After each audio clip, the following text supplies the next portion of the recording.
If you are someone who struggles with anxiety, disorganization, or overthinking, and you often find yourself waiting around for the right time to start on your goals or to figure it out before you're ready to get going, one of the biggest pieces of advice I can give you is this: get started before you feel ready enough. People know that our feelings affect our behaviors, but it's also true the other way around. Our behaviors affect our feelings. When you begin taking small steps towards your goals, that shifts your feeling about the situation. Even if you don't feel ready enough, you will get yourself to start feeling ready enough by the fact that you are taking small steps towards your goals.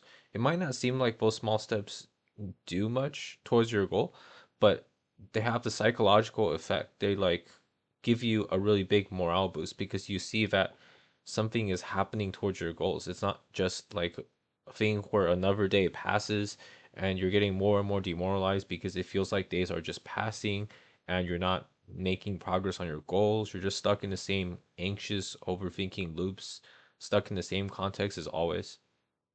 And another reason why it's important to start taking steps towards your goals even before you fully feel ready and to just start taking imperfect steps is because of this mental model called the map is not the territory.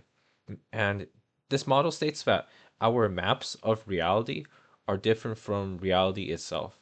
That is, the map of the territory is different from the actual features in the territory. For example, a map of New York City is a simplified representation of New York City. It wouldn't have like every single little building shown on the map because that defeats the purpose of a map. A map is a simplification, whereas you have to be actually in the territory of New York City to see such nuanced details.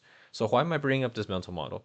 Because it relates to this idea that you have to start taking action towards your goals to get into that territory and just to see all those nuances.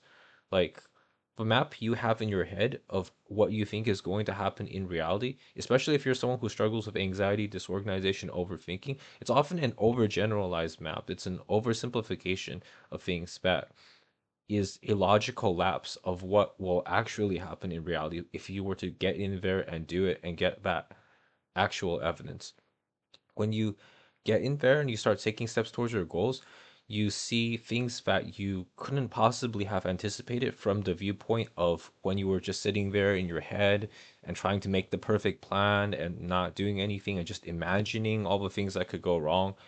You're not taking a realistic or balanced view of it. You're not seeing other possibilities. You're not seeing ways that it could go right. And as you start taking steps towards your goals, you start aligning your actions and your perceptions so that there's like a closer match between your perception and reality rather than you having an oversimplified, overblown, catastrophizing, black and white thinking of reality. Meanwhile, actual reality is over here and the territory is remaining untouched because you're stuck in the map in your head, if that makes sense. So to sum things up, just start taking small, imperfect steps towards your goals. Even if you don't have the perfect plan, even if you don't have it all figured out, just start. Just start and you can correct course along the way. You can figure it out along the way.